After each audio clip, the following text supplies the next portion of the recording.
Selamat berjumpa kembali dengan saya, Bapak Ibu sekalian, pada sesi ke-119 dalam serial pembangunan sebagai pemerdekaan.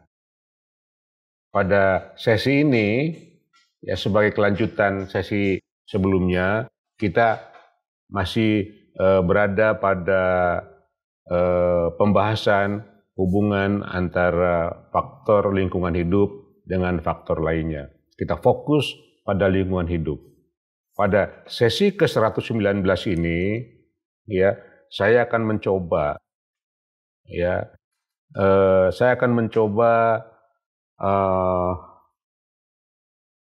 memfokuskan pembahasan pada apa yang sebelumnya, pada sesi sebelumnya saya menyebut istilah eco-innovation. Ya, pada kesempatan ini saya ingin menegaskan bahwa eco-innovation yang kita perlukan adalah eco-innovation yang cocok untuk tropika. Ya. Nah, mengapa demikian Bapak Ibu sekalian? Ya, yang pertama sebagai latar belakang, ya, bahwa masih atau bisa berlaku hukum Kuznets yang dikenal dengan environmental Kuznets curve, ya, yang mana berbentuk U terbalik. Artinya Kuznets menemukan suatu kurva hubungan antara ekonomi dan lingkungan. Pada saat awal suatu negara atau suatu proses pengembangan, negara miskin katakanlah bergerak, ya, maka pendapatan per kapita meningkat disertai oleh kerusakan lingkungan, ya, dan itu dianggap sebagai sifat alamiah, ya. Memang harusnya begitu, ya. Kalau mau maju dari tingkat kemiskinan, katakanlah, maka pendapatan naik dikompensasi oleh kerusakan lingkungan. Kemudian pendapatan naik terus sampai puncaknya, lingkungan juga rusak sampai puncaknya. Setelah itu pendapatan naik, untuk selanjutnya lingkungan akan menurun. Ya, menurut pendapat Kuznets ini, negara maju berada pada fase kurva setelah puncak, ya, tambah lagi pendapatannya, lingkungannya kerusakan lingkungannya berkurang, ya, minimal katakanlah mencapai stage berkelanjutan. Nah, itulah benarkah demikian? Ya, akan selalu, ya, hukum Kuznets ini menjadi hukum besi, pasti begitu katakanlah. Ya. Nah, banyak research, ya, atau kita harus mengambil posisi tidak begitu. Apabila kita punya daya inovasi yang tinggi untuk menemukan solusi win-win antara pertumbuhan ekonomi atau pendapatan dengan kualitas lingkungan hidup. Ya. Nah, itulah sebetulnya upaya kita yang mana eco-innovation tropika diterapkan di daerah ini. Ya, eco-innovation tropika sifatnya akan berbeda dengan eco-innovation di temperate. Karena hal-hal yang dikelola untuk diinternalisasi dan dikapitalisasi itu berbeda. Kita harus menginternalisasi dan mengkapitalisasi katakanlah sifat panas, lembab, basah, tersedia matahari setiap hari, keanekaragaman hayati, plus struktur kepulauan. Itu harus kita internalisasi melalui eco-innovation katakanlah.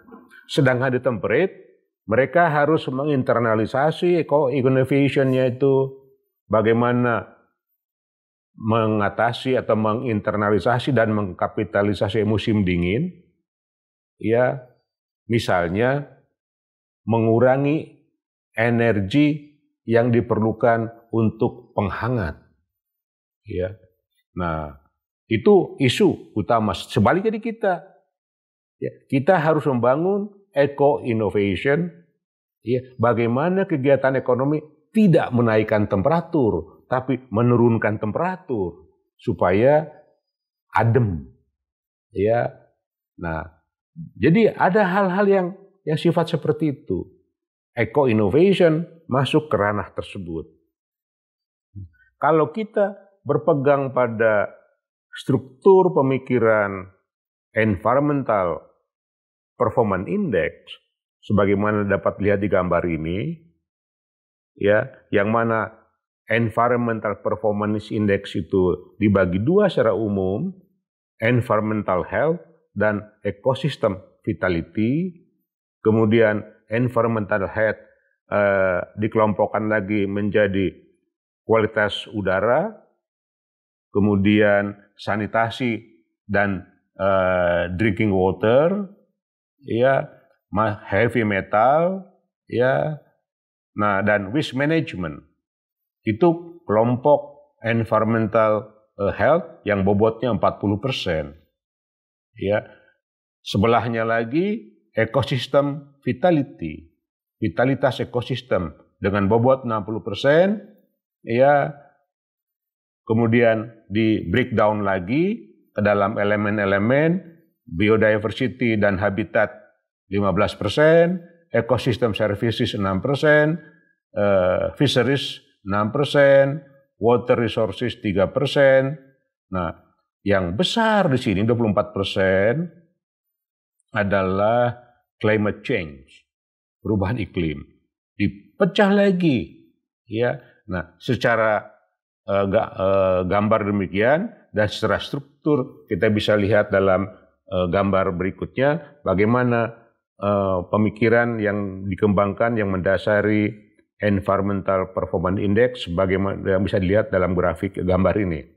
Ya, ini bisa perlu kita jadikan sebagai base, sebagai kerangka dasar berpikir supaya kita bisa saling belajar dengan negara-negara lain, ya, karena pada dasarnya parameter-parameter sama tapi beda keperluannya. Seperti saya katakan tadi, kalau di negara temperate pada masa winter mereka perlu menaikkan suhu, menaikkan temperatur ke temperatur yang normal, sedangkan kita pada musim kemarau, musim kapan saja, ya, katakanlah kita perlu menurunkan suhu dan beradaptasi dengan kelembaban. Eco-innovation apa yang diperlukan? Nah,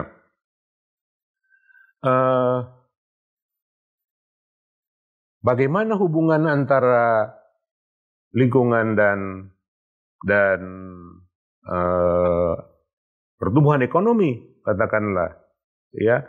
Di sini ada secara teoritis ada beberapa kemungkinan, tetapi intinya dari gambar ini kita harus menemukan yang disebut cluster of high performance, ya, teknologi yang sifatnya win-win, sebagaimana diperlihatkan di sini pada kuadran pertama. Jadi, Bapak Ibu sekalian, eco-innovation di tropika, ya, dengan mengandalkan R&D, dengan mengandalkan semua sumber daya, ya, perlu mentargetkan atau mencapai cluster di kuadran 1 yang sifatnya win-win. Ya, apa-apa yang ada di win-loss, apalagi di loss-loss atau loss-win, ya, harus digeser ke kuadran 1 supaya menjadi win-win. Inilah kegiatan ekonomi yang harmonis dengan aspek lingkungan hidup. Nah, apa kesimpulan kita dari uraian yang kami telah sampaikan?